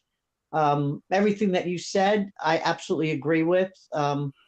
Why on earth is Adventures with Purpose getting such bad publicity after the wonderful thing that they did to give closure to the family? I don't get it. No, I don't either. I'm curious, Humanimal, what was the case that got you into true crime? I was just going to say, I think the content creators and viewers need to catch a big whopping case of the wait and see. This is the problem. They don't wait and see. They don't watch things as they unfold, and they create all this drama. So I don't like it. Whipping everything into a frenzy for the sake of content and jumping ahead and coming up with just ridiculous speculation about things and naming suspects, and they know nothing. They're not going by what is actually able to be confirmed. And that it is very irresponsible and it's just selfish. But my first true crime case was probably the Madeleine McCann case. Yeah. And John Benet Ramsey, I'm interested in. But Jeffrey McDonald, the surgeon. I'm talking. But I really started getting into true crime with the Watts case. Wow. Right. Okay. Yeah. See, I grew up with a criminal barrister dad, and I've pretty much had crime in my life. In fact, I ended up becoming a criminal defense barrister as well. I am so impressed. Don't be. I mean, it's a family trade, but so I've been fascinated by cases my whole life. And you've been so darn humble. You're a barrister? Oh my goodness. I knew you I was. I'm a very humble community lawyer now, looking after workers' rights. You never forget. So you're still a barrister. Oh no, I had a huge break in being a lawyer. I went from law into stand-up comedy for 20 plus years and breakfast radio, and I've done all kinds of crazy stuff. But I am back being a lawyer now, but I'm being the humble community lawyer who helps workers whose rights are being exploited. I will say I'm not surprised. Oh, It's awesome. Yeah. I was going to ask you about the Dawsons, actually, Tori. yes, Because yes. And I will be doing, Mm. I'm going to be doing a lot of lives about the Dawson case because I've got a few people like, hey, Lawless Corner, Scout Inquirer is listening to the Teacher's Pet podcast, and I've also got another member of our beautiful community, Shady Man. She's in London and she's listening to it as well. But it's such an important case because, I mean, firstly, for anyone that's got a family member and it's a cold case for 40 years, don't give up hope because we've now got a guilty verdict. But secondly, the area of law that is very organic and evolving and I'm very passionate about is the impact of social media on criminal and civil trials. And this is the first judgment, as far as I'm aware, and I will research it before I say 100% certainty, that's actually commented in a verdict about the impact of a podcast, because it was a podcast that brought this back into the public arena and got the investigators looking into it again and led to the arrest and now conviction of Chris Dawson. So it's got huge ramifications. But for me, that ramification too is look what you can do if you have a podcast, if you have a YouTube channel like AWP. Look at what you are capable of doing. And wouldn't it be refreshing if some of these creators actually started using their platforms to see if they too might be able to bring about an outcome? Like it's, to me, I'm so inspired by it. Like I'm not thinking my podcast is ever going to have the same sort of success that the Teacher's Pet did. But why? Yeah, exactly. You never know. And why not use your platform, even if it is just bringing these cases back into the public arena and getting people talking about it. Into the forefront, into the light, so no one's forgotten. Yeah, and exactly. And I think for so many families, and I mean, being a true crime fan, I've listened to stories for decades of families that just did not give up. They just kept pressuring the cops. They kept talking about it. They kept looking for their family members. And so many of them felt abandoned by everyone, you know. Yeah, Jeffrey McDonald's father-in-law wouldn't give up. I think it was like something like 20 years before they brought him in and arrested him. Exactly. And I think it's brilliant that, you know, for me, I feel inspired by what happened with Chris Dawson last week in Australia, what happened with AWP finding Kylie Rodney. To me, both of those outcomes, as horrific as they both are, should be celebrated that there's an outcome. And I'm inspired by that. I'm inspired. Like my natural instinct isn't to go live and be scathing of people that have done something. Yeah, but look at Amen to that.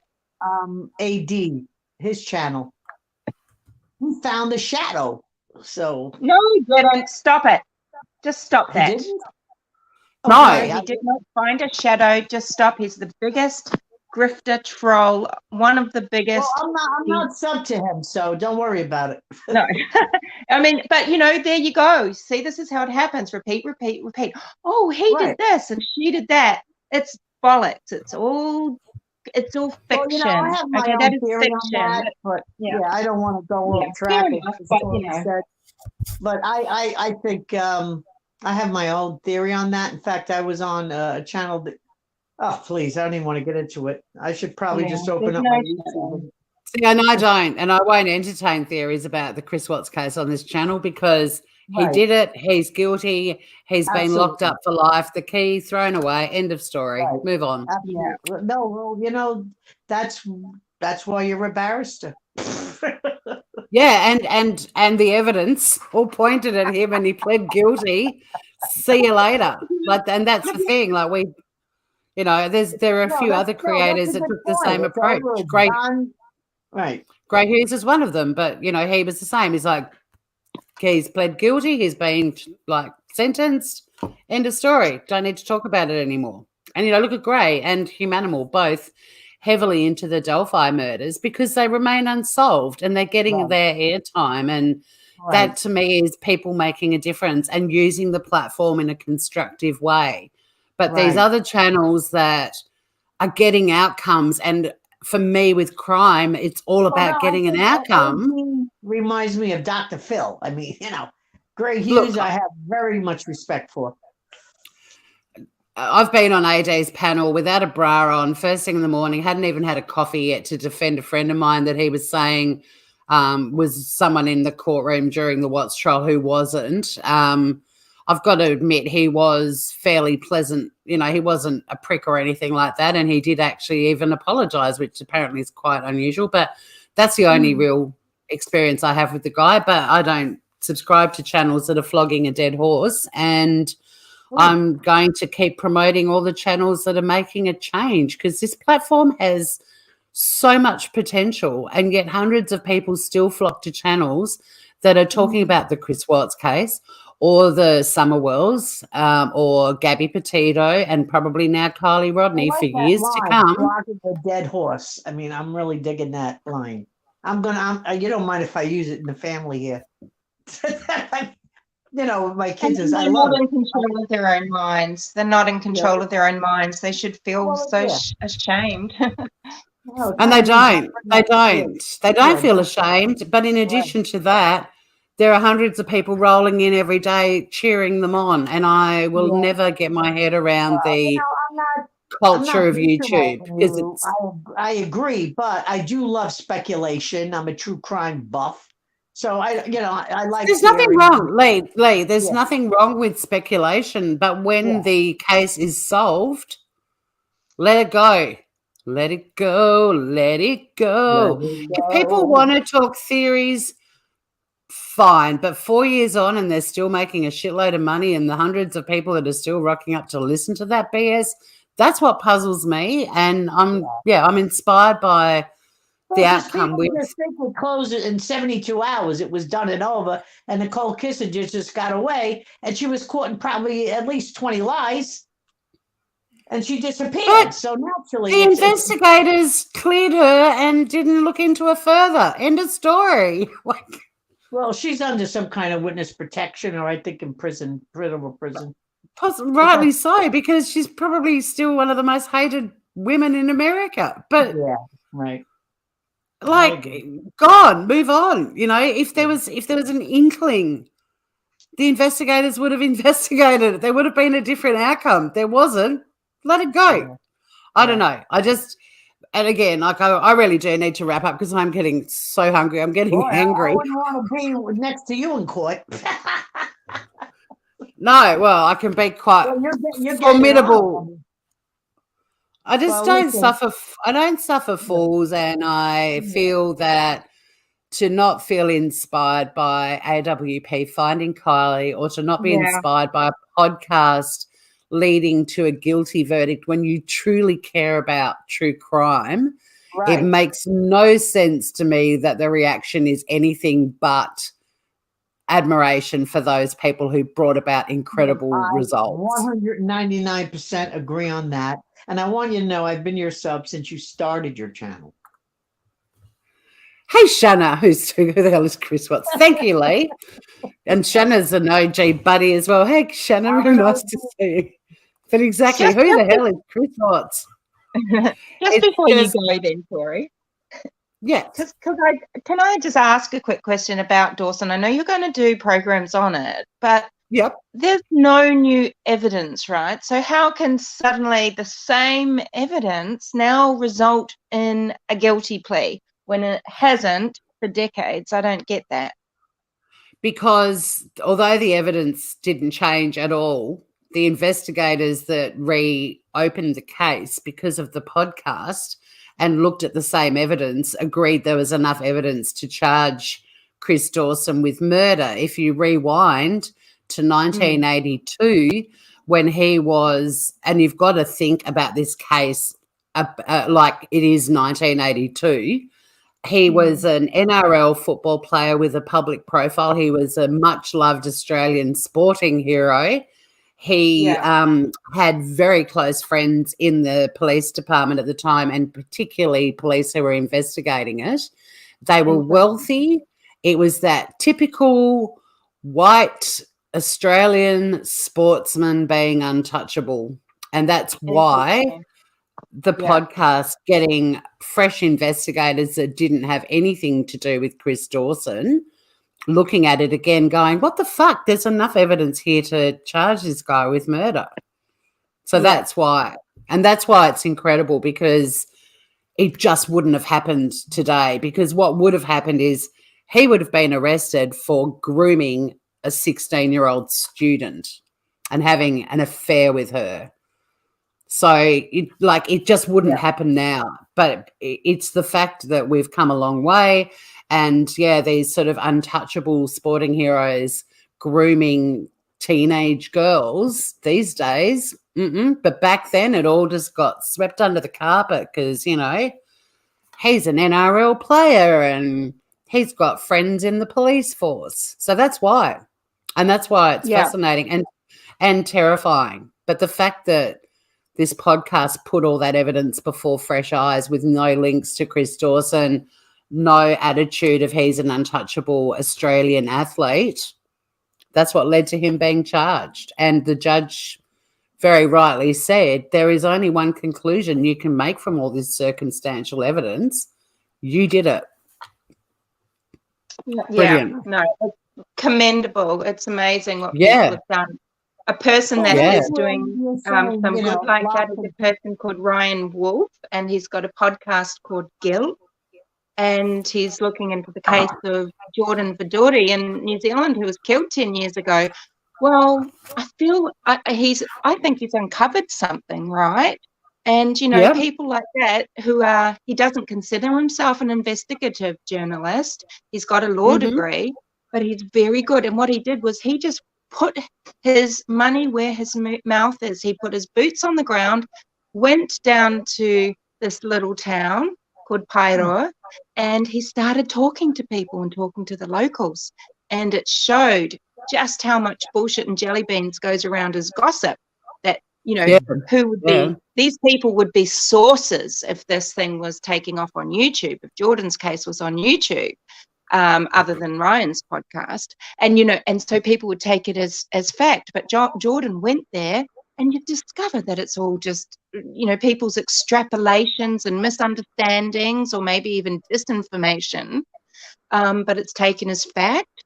But he's making a difference. He got up, he went to these places, he's interviewing things, he's following his nose, and he's getting places. And this is going to bring this cold case, it's called a cold case, but it's going to bring it into the limelight. I think it might be solved. I think he might get it solved too. And it's so moving. Can I get the name again of the guy who's got that podcast? Yes, he's got some episodes on YouTube under Ryan Wolf. Ryan Wolf. The podcast is called Guilt, and it's his season 1. And it's about Jordan Vidouris, Voudouris. And I did a little series on it, comparing what happened to Jason, to the Delphi, to Jordan, and surrounding his case, and what, and the Delphi murders. And let's look at comparing how social media corrupts a case. This is your topic. This is why I rang in, because I actually wanted to just mention, yes, you are 100% right. What about more, use your powers for good. Don't just milk another things example and keep them on the hand. And even the lovely Shanna in chat, she's got her own list, compile 50 reasons why Scott Peterson is guilty. And I'm happy to chat about that one because I'm on the same team, Shanna. I think he's guilty as sin, and I'm interested to see what happens with the latest appeal with him. May I ask, what was that channel again? Lee, it's called, it's just his name, Ryan Wolf, WOLF, and then look for Ryan Wolf, look for Guilt, and it's fascinating. And you can listen to the entire series on, I think, Apple Podcasts, and his production company calls it Brevity Productions. So if you just go to look up podcasts on Google or something and look for Ryan Wolf. Well, the lovely Scout's already put the link in chat, and I'm just getting there now. And I have subscribed. He's got 1,000 subscribers. It's beautiful to listen to. I think he had 500 subscribers, or he didn't have that many when I started listening. And I think he's gotten some more attention through it recently. Awesome. Brilliant. And these are the channels. This is what I want to do on my channel. Like, there's a million channels that go through speculation, theory, hypotheses, all that stuff. Go join them, listen to them. It's not going to be my channel. My channel is about highlighting the YouTubers that are either entertaining as fuck, like the reaction I did to Kay's cooking the other night, or they're going to be people like Ryan Wolf who are doing something with their channel that could lead to a really positive outcome for that family.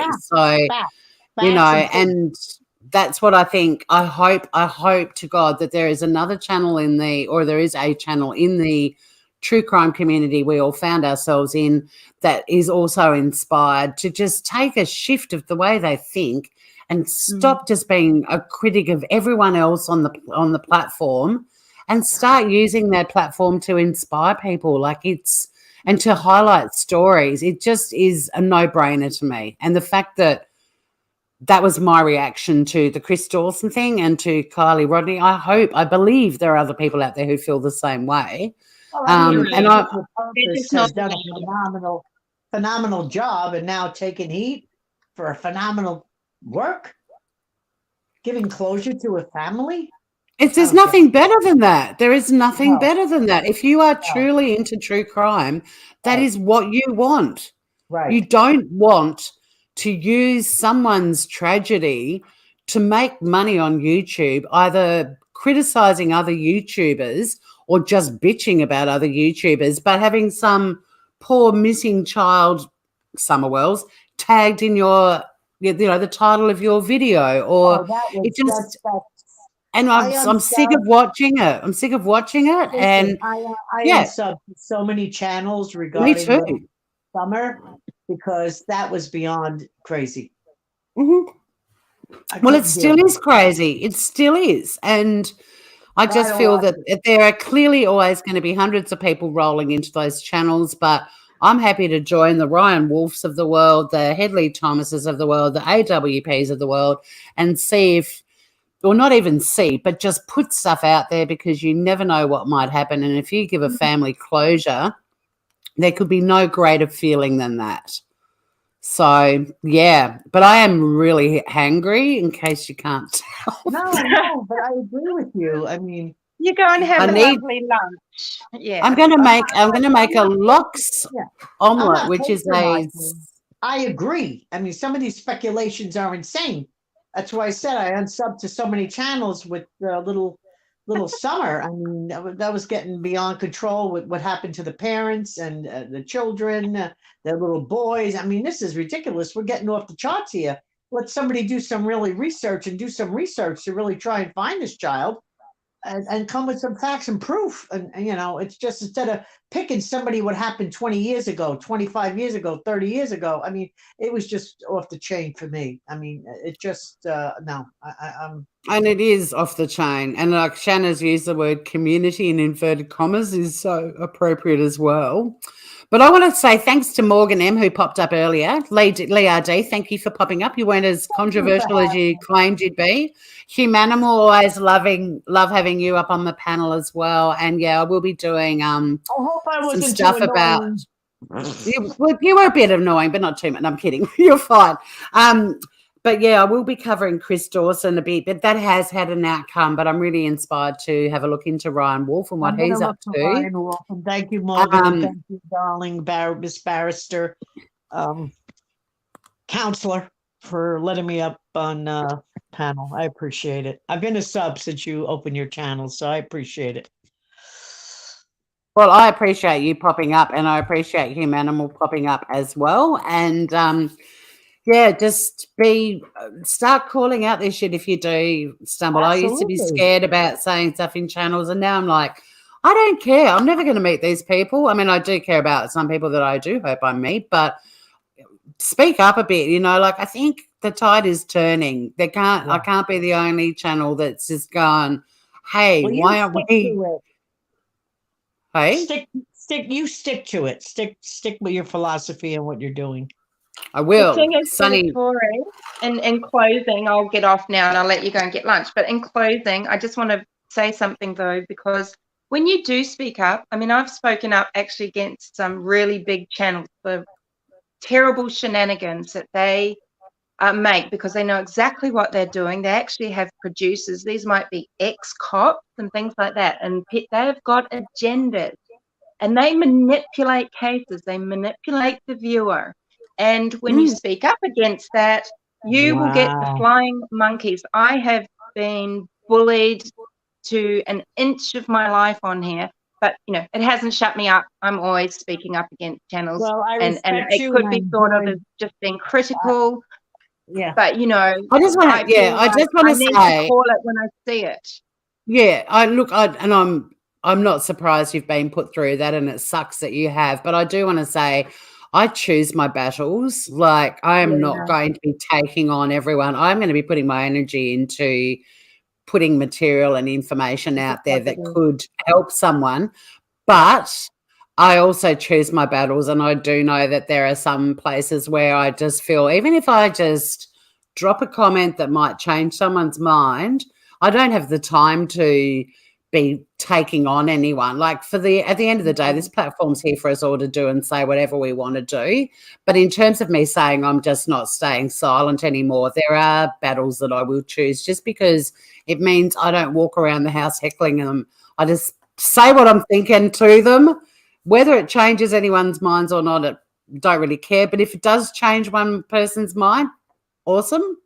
But it just means I get rid of it and I move on. But yeah, for me, from moving forward, my energy is not going to be wasted taking on those sorts of communities. My entree into the YouTube world was a baptism of fire. Like, I've been there already. So what you're talking about, Humanimal, I've gone through something very similar, but I went through it right at the start of discovering this platform that I was so intrigued by.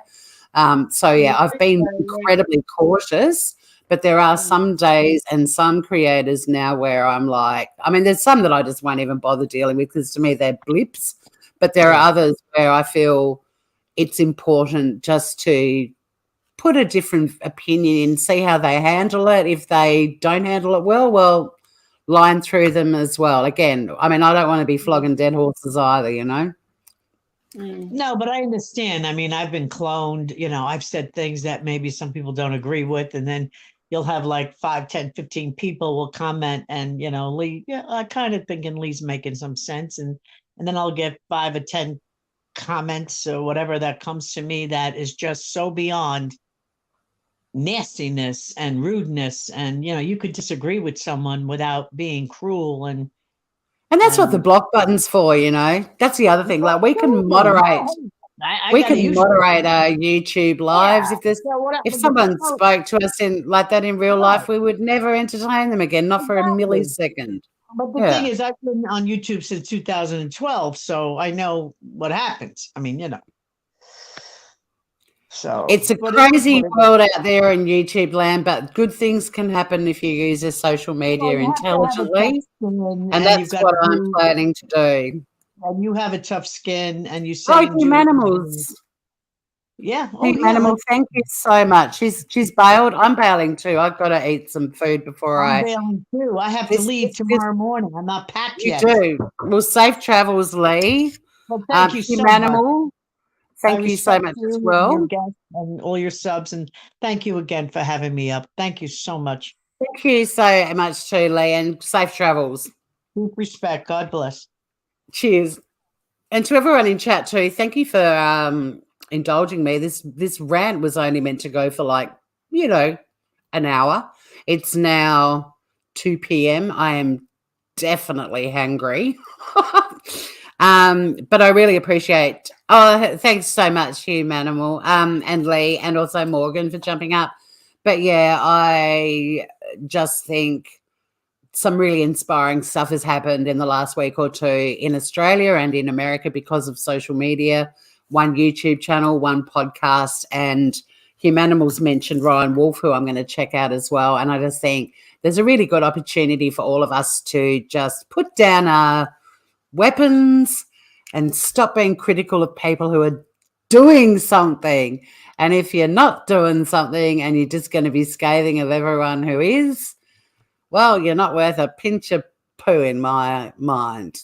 Doesn't mean I'm not going to come in and heckle you momentarily. I might, but guys, be inspired. Some great stuff's happening. Outcomes are not always what you want or hope for, but there's an outcome. Focus on trying to achieve one of those. Have a good weekend, everyone. I've got to eat. I've got a box that I'm going to open a bit later today, maybe tomorrow. Also, my footy team's playing this afternoon, so I'm going to go and catch up with some friends, hang out with them and watch a bit of footy. But until I see you next time, stay groovy, everyone. Love you heaps.